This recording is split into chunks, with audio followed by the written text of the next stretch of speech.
Assalamualaikum warahmatullahi wabarakatuh. Perkenalkan, nama saya Sobirin, calon guru penggerak Angkatan 5 Kabupaten Pemalang. Kali ini saya akan menyelesaikan modul 3.1. Saya akan mewawancarai dua kepala sekolah. Yang pertama, kepala sekolah SMP Negeri 2 Watu Kumpul, dan yang kedua, kepala sekolah dari SMP Negeri 3 Bele. Selamat menyaksikan. Selamat pagi Pak Toto. Selamat pagi. Gimana kabarnya hari ini Pak Toto? Ya, kabarnya sehat. Alhamdulillah.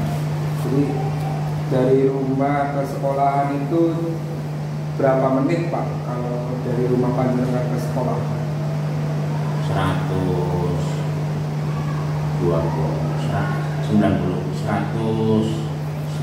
menit. 90 menit ya. Itu lama sekali juga Pak. 1,5 jam. Dari rumah jam berapa Pak itu Pak? Dari rumah jam 5.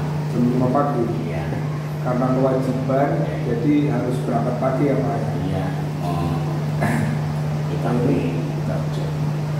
Ini saya mau bincang-bincang dengan Pak Toto tentang materi yang ada di dalam calon guru penggerak Pak.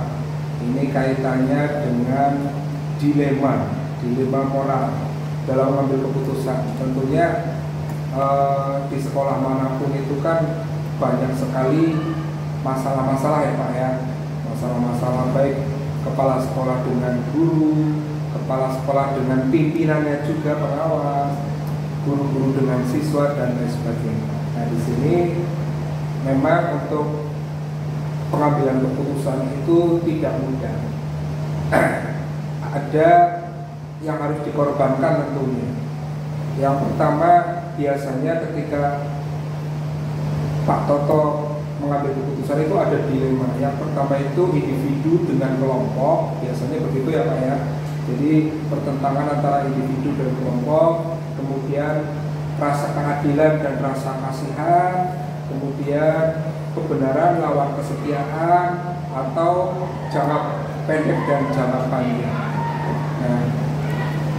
Nah, untuk pertanyaan pertama ini Pak Toto, karena mau nggak mau ketiga prinsip itu harus panjenengan laksanakan. Untuk yang pertanyaan pertama, ini selama ini Pak Toto dalam mengidentifikasi kasus-kasus yang merupakan dilema etika atau rujukan moral itu bagaimana Pak? Kira-kira? Saya akan mencoba menjawab ya, dari calon guru penggerak. Menjawabnya itu harus melibatkan 3 unsur ya. Situasi dilema etika itu ada 4 poin-poinnya dan 3 prinsip untuk mengatasi masalah keputusan, dan ada 9 langkah untuk mengambil dan pengujian keputusan dalam masalah. Jadi pertanyaan yang diungkapkan oleh Pak Sobirin sebagai guru penggerak ya, akan saya jawab dilema etika ya. Menurut saya ada pengambilan keputusan yang sulit dan memerlukan berbagai pertimbangan.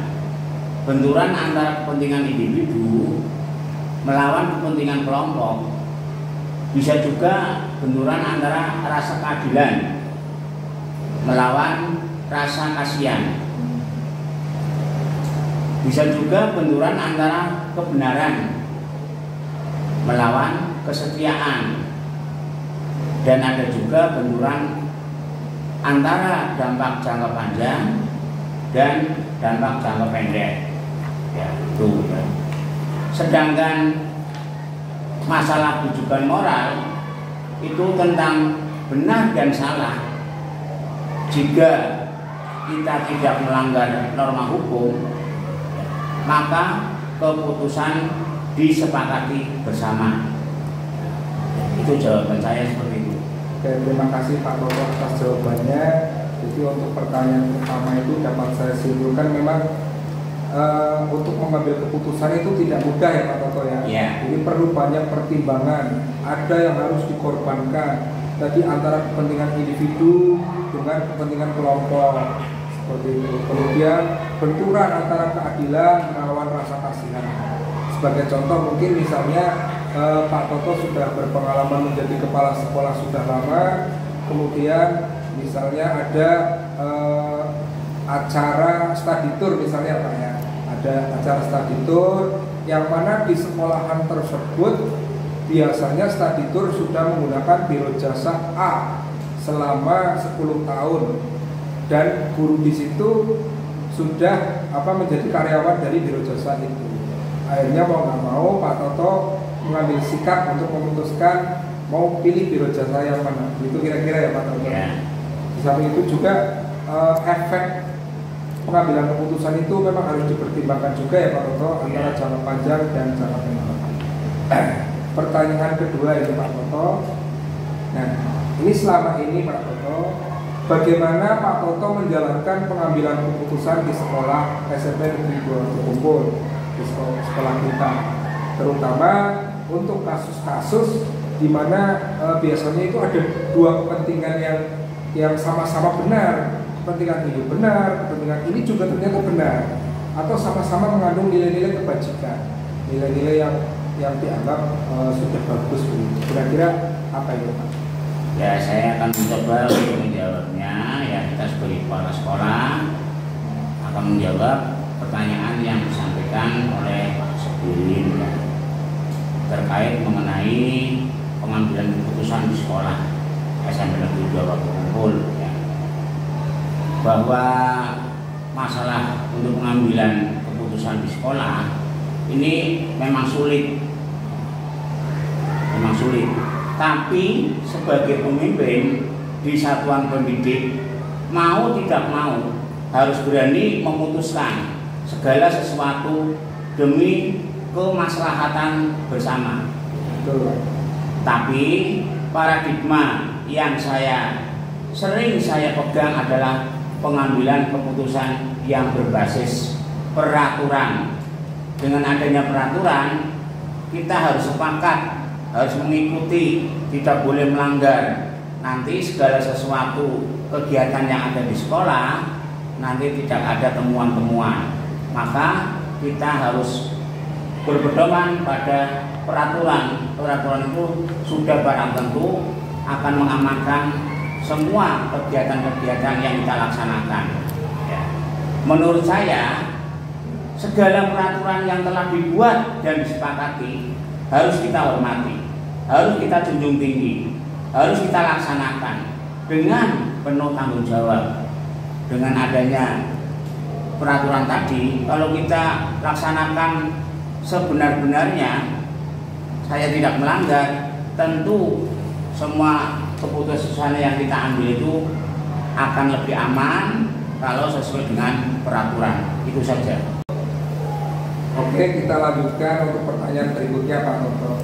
Nah ini kira-kira ini Pak, langkah-langkah atau prosedur seperti apa yang biasa Pak Toto lakukan selama ini Pak?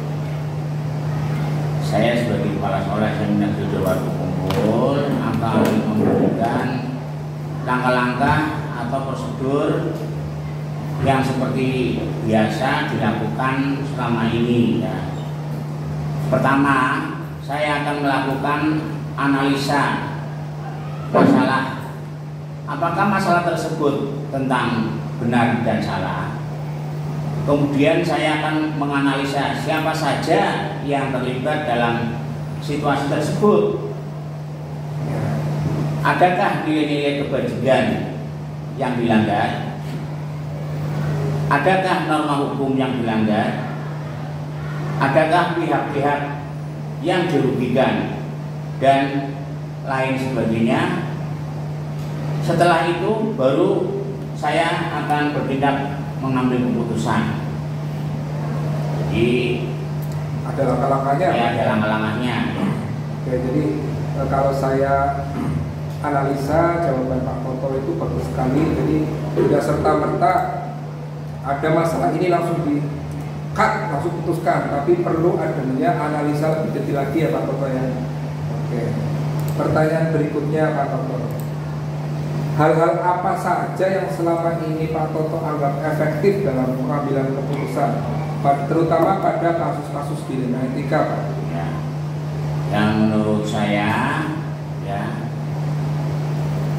pengambilan keputusan yang paling efektif dan efisien adalah pengambilan keputusan yang berbasis peraturan, di mana keputusan berbasis peraturan itu sudah merupakan aturan yang mau tidak mau kita sebagai pemimpin atau kepala sekolah dalam menjalankan semua kegiatan apa saja, ya, apalagi kegiatannya itu kegiatan yang menunjang tentang proses pembelajaran, ya, itu bisa tentang pendidikan, ya, yang berkaitan dengan adanya dana BOS, ya. Kalau saya sebagai kepala sekolah dalam menjalankan aturan-aturannya itu sesuai dengan RKS. Kalau misalnya kepala sekolah itu dalam melaksanakan penggunaan dana BOS itu di luar RKS, ya, maka itu dikatakan melanggar peraturan. Tetapi kalau kepala sekolah sudah tahu hal-hal yang baik yang harus dilakukan sesuai dengan aturan di dana BOS, ya, itulah nanti kerja saya akan nyaman dan efektif, tidak ada temuan-temuan apa yang nanti dinantikan. Oke, jadi bisa saya ambil kesimpulan ketika pengambilan keputusan berdasarkan berbasisnya itu adalah peraturan, maka insya Allah semuanya akan berjalan lancar, ya Pak Toto. Tidak ada temuan, berjalan baik. Intinya tidak ada masalah yang berarti baik jangka panjang maupun jangka pendek. Oke, terima kasih. Berikutnya, pertanyaan berikutnya Pak Toto, hal apa saja yang selama ini merupakan tantangan dalam pengambilan keputusan pada kasus-kasus dilema etika, Pak?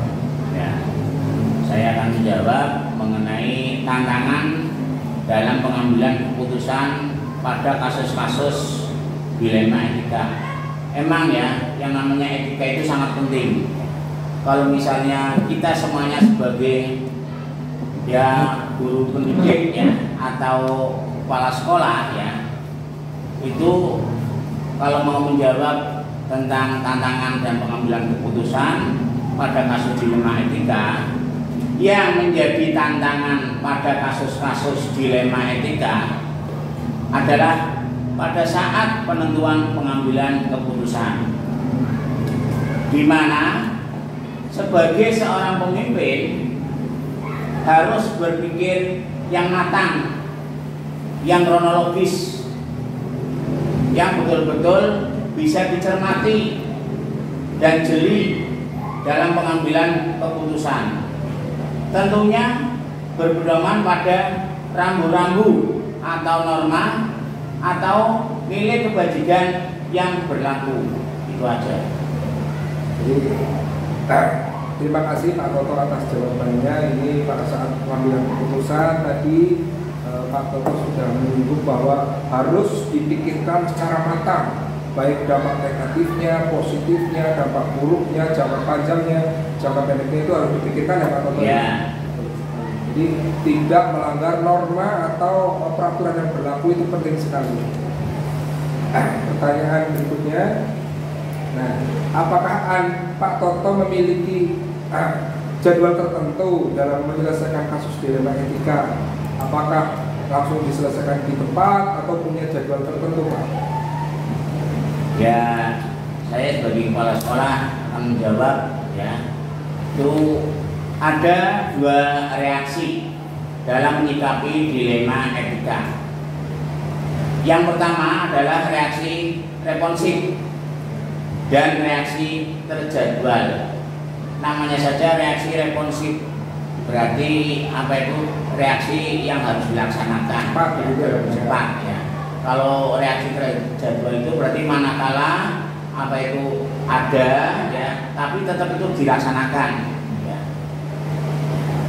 Itu reaksi baik responsif dan reaksi terjadwal, ya, akan saya jelaskan. Reaksi responsif itu saya lakukan manakala kasus-kasus dilema etika sedang dalam keadaan darurat. Berarti darurat itu artinya harus cepat dilakukan dalam pengambilan keputusan. Kalau tidak cepat untuk dilaksanakan, diambil keputusan, nanti akan melebar. Ya, dampak buruknya. Ya, jadi harus cepat dilaksanakan pada reaksi responsif. Sedangkan reaksi terjadwal saya lakukan manakala kasus-kasus dilema etika bisa ditunda penanganannya,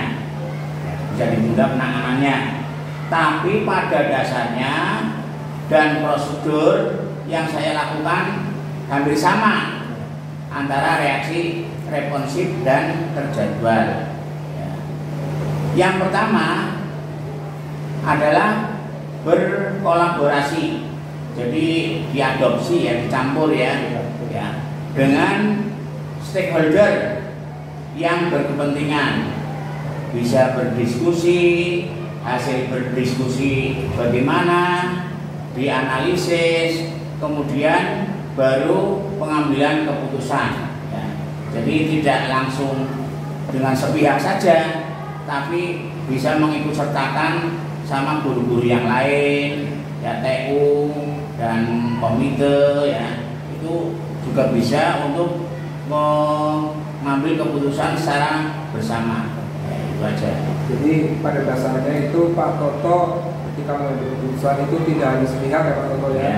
Terkadang melibatkan pihak-pihak tertentu yang mana bisa urun rempuk lah, bahasa Jawanya begitu. Urun rempuk mengatasi hal yang berbeda. Pertanyaan berikutnya, adakah seseorang atau faktor-faktor apa yang selama ini mempermudah atau membantu Pak Toto dalam pengambilan keputusan, terutama kasus-kasus dilema etika, Pak? Ya tentu ada ya, tapi ya saya akan memberikan pendapat atau curah pendapat kepada semua yang ada di satuan pendidik ya. Yang mana satuan pendidik itu ya, itu ada guru BTT, guru ASN ya, dan TU atau tenaga administrasi ya, dan komite ya. Komite itu tetap dilibatkan Pak, karena apa? Komite itu ikut menyelesaikan semua program yang ada di sekolah ya. Kalau misalnya sekolah kekurangan sarana prasarana, juga saya mau minta tolong dengan siapa ya, tetap walaupun dengan bapak dan ibu guru ya, dengan TU ya, komite juga saya libatkan. Karena apa? Dengan semua rekan-rekan itu tadi ya, itu bisa untuk membantu mengatasi dilema etika yang sangat mempermudah dalam pengambilan keputusan. Itu saja. Artinya melibatkan banyak orang ya. Iya, betul. Kolaborasi memang itu ya semacam gotong royong lah, kurang pendapat untuk menyelesaikan masalah. Nah, ini pertanyaan yang terakhir ini. Dari semua hal yang tadi Bapak sampaikan, kira-kira pembelajaran apa yang Pak Toto bisa dipetik dari keputusan pengambilan dilema etika? Ya, saya akan menjawab ya tentang pembelajaran apa yang dapat Anda petik dari pengalaman Anda menjadi pengalaman Anda menjadi kepala sekolah ya, kaitannya dengan pengambilan keputusan dilema etika. Saya akan menjawab caranya itu, saya sebagai kepala sekolah harus melakukan cara berkolaborasi ya, lebih dari satu ya. Berkolaborasi itu berarti silang ya, dengan rekan kerja ya. Rekan kerja itu ya bisa dengan bapak ibu guru ya, dengan pengawas, dengan kepala sekolah lain ya, itu yang sama-sama senasib jadi pemimpin ya. Di samping itu saya tidak terus melibatkan atau berkolaborasi dengan pejabat-pejabat tinggi, pengawas, terus kepala dinas ya, atau tadi sama komite saja atau guru-guru saja, itu tidak. Orang tua murid pun juga saya butuhkan Pak. Karena apa? Dengan adanya orang tua murid ya, ada murid yang misalnya itu nilainya kurang di bawah KKM, tentu orang tua murid akan ke sekolah. Ya nanti bapak dan ibu guru akan memberikan kelemahan-kelemahan atau kekurangan-kekurangan dari anak tersebut ya. Sehingga sudah jelas bahwa pengambilan keputusan dilema etika itu bukan hanya satu segi saja atau satu wadah saja, maka harus bisa dilaksanakan ya, harus sesuai dengan aturan, minta pendapat dari orang-orang lain ya, dengan catatan tadi berkolaborasi dengan rekan kerja, orang tua, murid ya, komite sekolah ya, dan bagaimana cara mengambil keputusannya, yaitu solusi yang menurut saya penting adalah harus mengambil keputusan yang betul-betul itu keputusan itu sudah disepakati oleh teman-teman tadi ya. Nggak bisa kalau misalnya keputusan itu hanya pemimpin atau kepala sekolah saja yang menentukan ya, tanpa dengan cara berkolaborasi keputusan itu tidak bisa diandalkan atau tidak bisa ditangguhkan atau bertanggung jawab secara sepenuhnya. Terima kasih Pak Toto, itu beberapa pertanyaan. Ini diskusi kali ini sangat menarik sekali. Jadi bisa saya ambil kesimpulan bahwa sebagai seorang pemimpin pembelajaran atau kepala sekolah itu harus benar-benar matang, harus benar-benar punya prinsip, harus benar-benar menerapkan langkah-langkah dalam mengambil keputusan ya Pak Toto ya. Yeah. Tentunya untuk meminimalisir dampak buruk, karena segala sesuatu keputusan itu pasti mengandung pro dan kontra. Tapi setelah diskusi ini mudah-mudahan segala jenis pengambilan keputusan itu dampak buruknya tereliminir, gitu ya Pak ya. Ya. Oke, terima kasih Pak, cukup itu saja Pak. Saya akhiri Pak. Assalamualaikum warahmatullahi wabarakatuh. Salam warahmatullahi wabarakatuh. Halo Pak.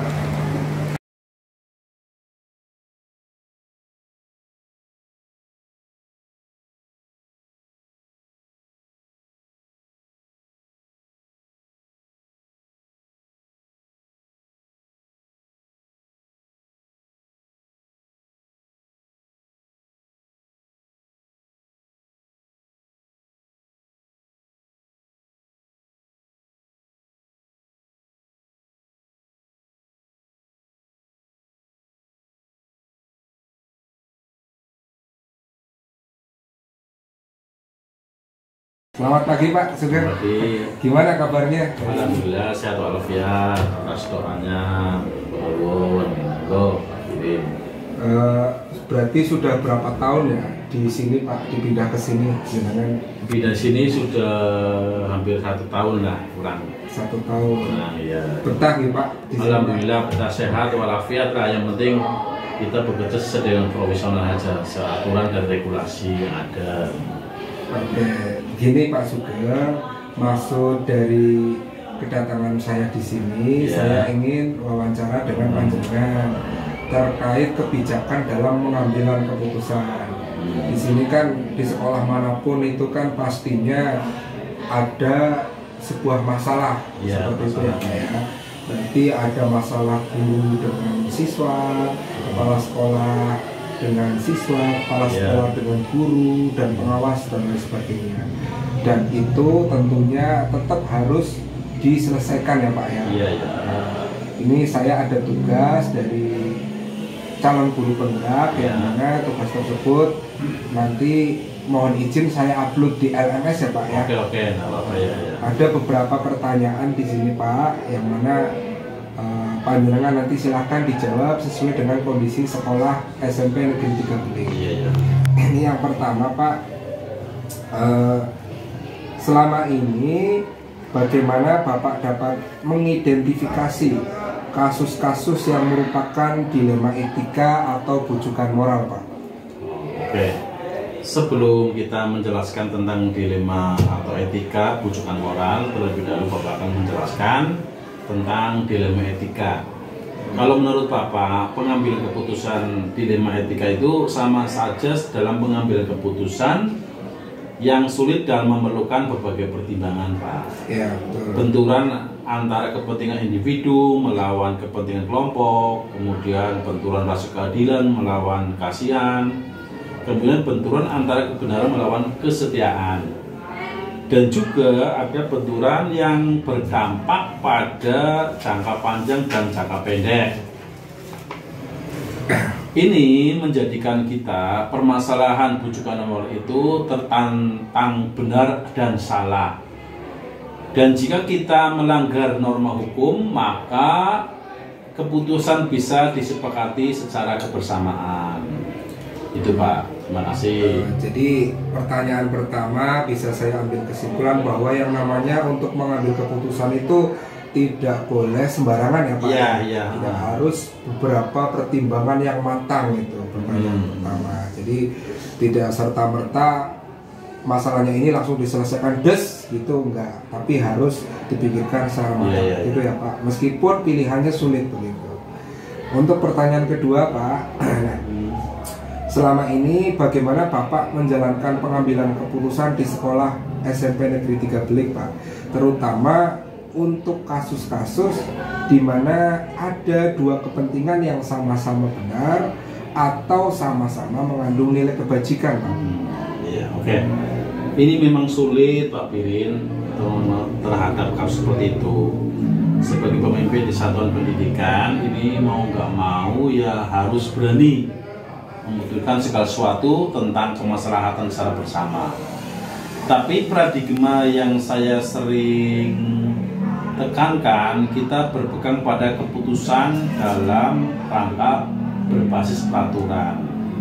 Artinya kita bahwa peraturan yang telah dibuat itu harus disepakati, kita hormati, kita laksanakan, kita junjung tinggi, dan kita laksanakan dengan penuh tanggung jawab. Oke, jadi untuk soal nomor 2, terima kasih jawabannya Pak, bahwa yang namanya Bapak ketika mengambil keputusan itu tidak lepas dari peraturan ya Pak? Peraturan, ya yang pertama itu peraturan. Jadi nggak boleh keluar dari peraturan, karena ketika keluar dari peraturan nanti ada dampak buruknya tentunya Pak ya. Oke, kemudian pertanyaan selanjutnya ini Pak, kira-kira ini langkah-langkah atau prosedur seperti apa yang biasa Bapak lakukan ini selama ini Pak? Oke. Untuk prosedur itu kita harus menganalisa dulu. Artinya sebelum kita menentukan permasalahan, kita analisa permasalahan apa saja. Mungkin kita harus tahu tentang benar tidaknya. Kemudian akan kita analisa siapa yang terlibat dalam situasi tersebut. Nanti nilai-nilai kebajikan yang dilanggar, apakah itu norma hukum atau yang dilanggar atau yang lain ya, sebagai langkah yang utama, terutama bagi pihak-pihak yang dirugikan dan lain sebagainya. Kemudian kita mengambil langkah selanjutnya, yaitu harus diambil keputusan secara mufakat. Oke. Jadi bisa saya tangkap untuk pertanyaan ini Bapak otomatis akan menganalisa ya Pak ya? Iya, analisa dulu ya. Kemudian mencari ini siapa saja nih yang terlibat seperti itu. Kemudian setelah itu dianalisis, kemudian musyawarah tentunya, kemudian baru diambil keputusan. Seperti itu ya Pak ya? Iya. Oke, berikutnya Pak, ini hal-hal apa saja yang selama ini Bapak anggap efektif dalam pengambilan keputusan, terutama kasus-kasus dilema etika Pak? Kalau menurut Bapak dalam pengambilan keputusan ini itu orientasinya pada pengambil keputusan berbasis peraturan. Jadi peraturan ini merupakan sebagai ujung tombak Pak, artinya sebagai payung hukum lah. Jadi ketika kita melangkah, insya Allah ya tidak ada kendala dan yang merintangi lah, karena kita berpegang pada prinsip hukum dan sesuai aturan. Oke, ini bisa saya tangkap untuk pertanyaan ini juga intinya dalam mengambil keputusan itu harus berpedoman kepada peraturan yang berlaku ya Pak ya. Oke, supaya nantinya tidak ada kendala, tentunya begitu ya Pak ya. Berikutnya Pak, ini hal-hal apa saja yang selama ini merupakan tantangan dalam pengambilan keputusan, terutama pada kasus-kasus dilema etika Pak? Dalam tantangan yang ada, terutama dalam dilema etika ini, pada suatu saat penentuan pengambilan keputusan itu, di mana seorang itu harus mengambil seorang pemimpin yang harus berpikir matang Pak, harus cermat, kemudian jeli Pak. Terus dalam pengambil keputusan tentunya berpedoman pada rambu-rambu nilai kebajikan yang berlaku. Artinya kita tidak lepas dari orientasi atau pandangan bahwa ketika seorang pemimpin itu harus berpikir lebih matang, lebih dewasa, lebih mencermati keadaan, sehingga ketika mengambil keputusan itu lebih bijaksana. Terima kasih. Oke, terima kasih jawabannya Pak. Ini menarik sekali.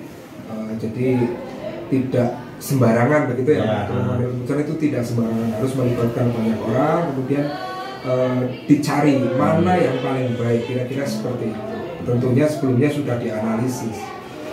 Berikutnya Pak, apakah Bapak memiliki jadwal tertentu dalam menyelesaikan kasus dilema etika? Apakah langsung diselesaikan di tempat atau ada jadwalnya tertentu Pak? Kalau jadwal sebenarnya tidak ada untuk seperti itu, tapi dalam reaksi tersebut kita harus menyikapi dilema etika sendiri Pak. Yang pertama reaksi responsif dulu dan reaksi terjadwal.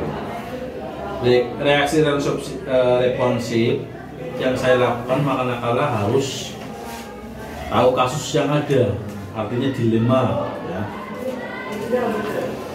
Kemudian dalam kondisi darurat kita harus cepat bisa melakukan pengambilan keputusan.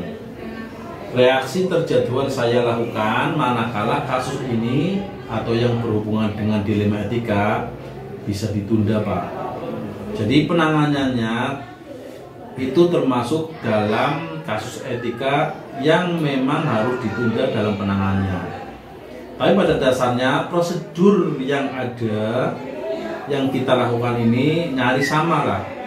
Yang pertama adalah berkolaborasi bersamaan. Berkolaborasi itu berhubungan Pak, berhubungan dengan stakeholder yang ada di sini atau yang punya kepentingan. Karena pada dasarnya institusi itu punya stakeholder, baik dari guru TU-nya misalkan, muridnya, sarana prasarana yang ada di lingkungan di institusi tersebut, sehingga kita perlu ada musyawarah bermufakat, berdiskusi, sehingga hasil musyawarah dan diskusi ini akan mendapatkan keputusan yang tepat, terutama dalam keputusan yang memang dipengaruhi dengan musyawarah. Terima kasih. Oke, jadi memang ada kasus-kasus yang memang harus cepat diselesaikan ya Pak ya. Ya. Kemudian juga ada yang terjadwal ya. Jadi kalau yang tadi harus cepat diselesaikan otomatis sedang genting-gentingnya ya Pak. Iya, iya. Tapi tetap berlandaskan dipikir matang-matang kemudian musyawarah begitu ya Pak ya. Iya. Berikutnya ini Pak, adakah seseorang atau faktor-faktor apa yang selama ini mempermudah atau membantu Bapak dalam mengambil keputusan, terutama kasus-kasus dilema etika Pak? Oke, itu tentu ada Pak. Kemudian kita curah cara pendapat rekan-rekan guru, TU komite untuk mengatasi dilema etika sangat mempermudah dalam mengambil keputusan. Jadi kita tidak lepas, terutama stakeholder yang ada di institusi kami, baik yang ada terutama rekan-rekan guru dan TU. Ini kami ambil, artinya kita mempermudah mereka sehingga untuk mengambil keputusan itu lebih tepat. Jadi intinya berkolaborasi ya Pak? Berkolaborasi bersama dengan stakeholder yang ada di sini. Oke, tepat sekali. Ini yang terakhir Pak, pertanyaan penghujung ini Pak. Nah, dari semua hal yang telah disampaikan tadi, kira-kira pembelajaran apa yang Bapak bisa petik dalam mengambil keputusan dilema etika Pak? Oke. Dalam pengambilan dilema etika ini kami sebagai yang dituakan di sini sebagai pimpinan, jelas yang pertama itu ada berkolaborasi dengan rekan kerja Pak. Rekan kerja atau yang dinamakan dengan stakeholder. Orang tua murid juga perlu dilibatkan, komite sekolah. Kemudian kita mengambil solusi yang menurut kami sangat penting dalam mengambil keputusan. Sehingga ketika kita bersama-sama bersinergi dalam melaksanakan ini, terutama berkolaborasi ini, insya Allah akan mendapatkan hasil yang baik, terutama dalam mengambil keputusan yang baik. Terima kasih. Oke Pak, terima kasih atas waktunya. Dari sekian pertanyaan menarik sekali, bahwa yang namanya dilema etika itu setiap sekolah pasti ada ya Pak ya. Iya. Kemudian pimpinan pembelajaran, kepala sekolah tentunya harus bisa mengambil langkah terobosan yang paling bijak begitu ya Pak ya. Ini Pak Sugeng telah menerapkan istilahnya prinsip-prinsip dalam pengambilan keputusan. Itu aja Pak, terima kasih atas waktunya Pak. Oke. Selamat pagi. Assalamualaikum. Semoga sukses Pak Birin. Oke. Amin doakan.